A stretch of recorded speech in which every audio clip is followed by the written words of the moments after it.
खैबर पख्तूनख्वा के नए वज़ीर आला सुहेल आफरीदी बानी PTI से मुलाकात की मुसलसल कोशिशें कर रहे हैं। अब तक तो उनकी कोशिशें कामयाब होती हुई नज़र नहीं आ रही हैं। उन्हें नहीं मुलाकात का वक्त मिल पा रहा। इतना हुआ कि एक रुकावट दूर हो गई। इस्लामाबाद हाई कोर्ट ने बानी PTI से जेल में मुलाकात की दरख्वास्त पर रजिस्ट्रार ऑफिस के एतराज़ात ख़त्म करके फ़रीक़ैन को नोटिस जारी कर दिए हैं।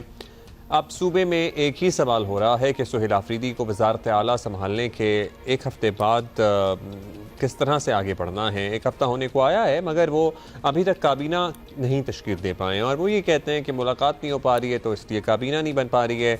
जितनी ताख़ीर हो रही है तहरीक इंसाफ पहले ही आपको पता है ग्रुपिंग का शिकार है। इसमें ग्रुपिंग का तासुर मज़ीद मजबूत हो रहा है और लिटरली मुख्तलिफ ग्रुप्स जो हैं वो वज़ीर आला हाउस में डेरे डाले बैठे हैं। हमारे जो साथी नुमाइंदगान पेशावर से रिपोर्ट करते हैं वो यही बताते हैं कि हर कोई अपने किसी रिश्तेदार को या ख़ुद को या अपने किसी भाई को काबीना में शामिल कराना चाहता है और इसी शायद मुसीबत से बचने के लिए सुहेल आफरीदी बानी PTI से मुलाकात करना चाहते हैं। पार्टी के बासर लोग जो हैं वो अपने बंदों को आगे लाना चाहते हैं। खैर ये एक मसला है।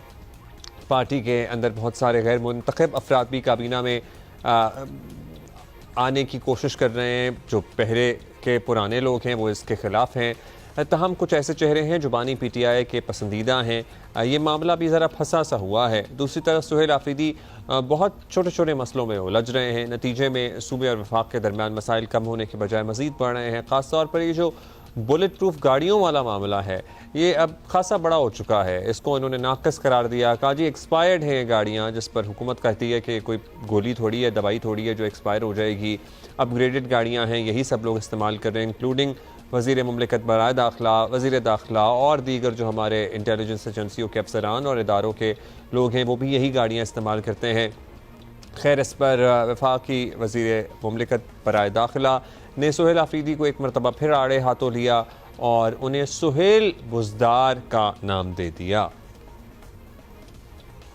वज़ारत दाखिला और वज़ीर दाखिला ने जो गाड़ियाँ पुलिस अफसरान और जवानों के लिए दी थी वो उन्होंने वापस करने का फैसला किया है और कहा यह गया कि ये गाड़ियां नकारा हैं, ये तज़हीक हैं, ये इस्तेमाल के काबिल नहीं हैं। जो 3 गाड़ियां पहले मरहले में डिलीवर की गई IG KPK को, वही गाड़ी इस वक्त मेरे पीछे खड़ी है। इस गाड़ी की कमो बेश कीमत 10 करोड़ रुपया एक गाड़ी की कीमत है और इसमें इंटरनेशनल स्टैंडर्ड्स की वो तमाम सहूलतें या इंटरनेशनल स्टैंडर्ड पर जो बुलेट प्रूफ और बम प्रूफ होने के इसमें लवाजमात होने चाहिए वो इस गाड़ी में मौजूद है। इस तरह के फैसले करते हुए इसकी वजूहात क्या है कि दहशत गर्दों के खिलाफ आप लड़ना ही नहीं चाहते। ये सुहेल बुज़दार लगाया गया है और बचगाना सोच वाला बंदा लगाया जाए जिसको कौमी मुफाद और अपनी जिम्मेदारी जो उसने हलफ उठाया है उसकी बजाय वो सियासी पॉइंट स्कोरिंग और अपने बानी को खुश करने के लिए बयानात और इस तरह के ड्रामे करे। जंग तो वो लड़ रहे हैं, आप तो जंग नहीं लड़ रहे, आप झग मार रहे हैं, ड्रामे करते हैं।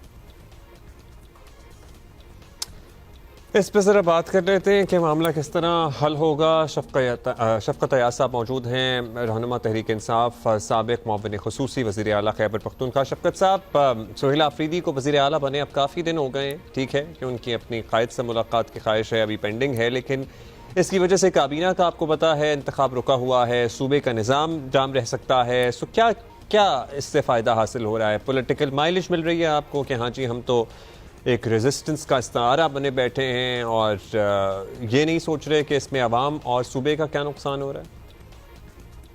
बिस्मिल्लाहिर्रहमानिर्रहीम। बिल्कुल सुहेल आफरीदी साहब को आपको चंद ही दिन हो गए हैं कि वो चीफ़ मिनिस्टर बने हैं, लेकिन ख़ान साहब से उनकी ये मुलाकात कोई रस्मी मुलाकात नहीं है। ये पॉलिसी सिमत को तय करने के लिए और मशावरत के लिए बहुत ज़रूरी है कि वो अपनी लीडर बानी चेयरमैन इमरान खान साहब से मिलें और काबीना जो है वो तश्कील दें, क्योंकि सुहेल आफरीदी जो हैं वो पूरे खैबर पख्तूनख्वा को रिप्रेजेंट कर रहे हैं और खान साहब से उनकी मुलाकात इसलिए भी ज़रूरी है कि ये पूरे खैबर पख्तूनख्वा की बात उनने करनी है।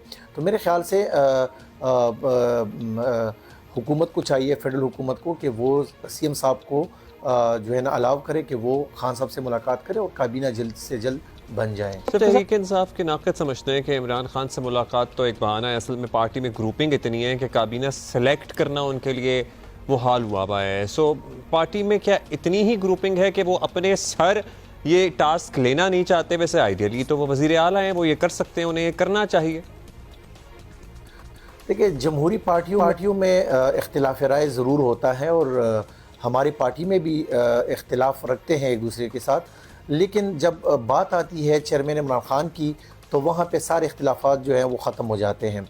और उसकी ज़िंदा मिसाल आप देख लें कि जब सुहेल अफरीदी के हवाले से बात हुई चीफ मिनिस्टर बनने के लिए, तो ये पूरी पार्टी जो इस वक्त तक इंतशार में मुब्तला थी, और आपको पता है कि हमारा वर्क हमारे लीडर्स को नहीं मान रहे थे, हमारी लीडरशिप पे जो है वो कमेंट्स करते थे, बुरे बुरे अल्फाज उनके बारे में सुनाते थे। तो मेरे ख्याल से जैसे ही हमारे चेयरमैन इमरान खान ने सुहेल अफरीदी का नाम अनाउंस किया तो पूरी पार्टी वो सारे इख्तिलाफात ख़त्म करके एक ही सुहेल अफरीदी पे वो मुत्तफ़िक हो गए। और आपने फिर देखा कि हमारे 92 में 90 वोट जो है वो हमारे सीएम साहब को पड़े। तो यही पार्टियों में होता है कि एक दूसरे की बात सुनते भी हैं, तनकीद बर्दाश्त भी करते हैं और तनकीद को पर्सनल नहीं लेते। तो मेरे ख्याल से इंशाल्लाह आप देखेंगे कि सुहेल अफरीदी सूबे को बहुत अच्छी तरीके से चला के देंगे इंशाल्लाह। चलिए देख लेते हैं, और ज़ाहिर है सब तवक्को भी और उम्मीद भी यही करनी चाहिए कि वो अच्छे तरीके से मामला चलाएँ। शफ़क़त साहब, नए वज़ीर आला ने हस्ब तवक्को वफाकी हुकूमत के साथ अभी से, जैसे हम कहते हैं ना, महाजराई कर ली है।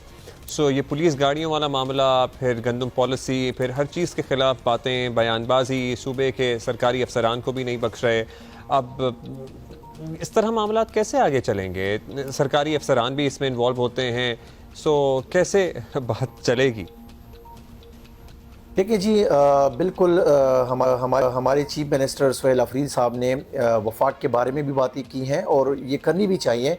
जैसा कि आप सबको मालूम है कि यही वफाक जो है इसी सीएम को जो पूरे खैबर पख्तूनख्वा की रिप्रेजेंटेशन कर रहे, उनको अडियाला जो है ना वो नहीं छोड़ रहे हैं, खान साहब से उनकी मुलाकात नहीं करवा रहे।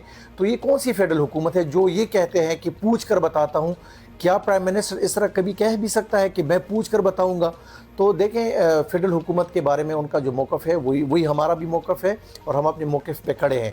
हाँ, उन्हें जो खैबर पख्तूनख्वा के अफसरान के बारे में बात की, वो उन्होंने कोई उनसे दुश्मनी की बात नहीं किया। उन्होंने कहा कि जो भी आइन की पामाली करेगा, आइन पे नहीं चलेगा, रियासती इदारों को चाहिए कि वो आइन पे चले। अगर कोई ऑफिसर जो है वो आवाम के बरखिलाफ़ फ़ैसले करता है तो ज़ाहिरी बात है उनको अकाउंटेबल करना पड़ेगा। और ये हमारा दो टोक मौक़िफ़ हैं और ये खान साहब का विज़न है और चीफ मिनिस्टर जो है ना खान साहब के विज़न पे चल के जो है ना ये सारी चीज़ें कर रहे हैं कि अगर कोई चाहे वो हमारे अपने मिनिस्टर क्यों ना हो, अगर वो आवाम के फ़ैसलों के ख़िलाफ़ जाएंगे तो उनके ख़िलाफ़ एक्शन लिया जाएगा। चाहे वो खैबर पख्तूनख्वा को कोई ऑफिसर हो, मिनिस्टर हो, चीफ मिनिस्टर हो, चाहे जो कोई भी हो, लेकिन अगर वो आवाम के फैसलों के खिलाफ जाएगा तो उनके खिलाफ जो है एक्शन लिया जाएगा। और 8 फरवरी 2024 को जो चीज़ें इस खैबर पख्तूनख्वा में हुई है उसमें तो ज़रूर एक्शन लेना चाहिए और इंशाल्लाह ये हम लेके दिखाएंगे इंशाल्लाह। शफ़क़त साहब, एक इंटरेस्टिंग बात यह भी है कि पाकिस्तान तहरीक इंसाफ का जब भी कोई नया वज़ीर आला आता है खैबर पख्तूनख्वा में, हालांकि मुसलसल तीसरी मरतबा यानी कि हुकूमत है, गुज़श्ता 1 दिहाई से ज़्यादा हो गया है, सो ऐसा लगता है कि पहले किसी और की हुकूमत थी और वो सारी चार्जशीट पिछले वाले को करते हैं और फिर आगे बढ़ते हैं, चाहे वो परवेज़ खटक के बाद आने वाले महमूद खान साहब हों या फिर उसके बाद अली अमीन गंडापुर हों और या फिर अब सुहेल अफरीदी। सो हर कोई ये कहता है कि अब जो होगा ना अब ठीक काम होगा, हालांकि पहले से इन्हीं पार्टी की हुकूमत मुसलसल चली आ रही है सूबे में।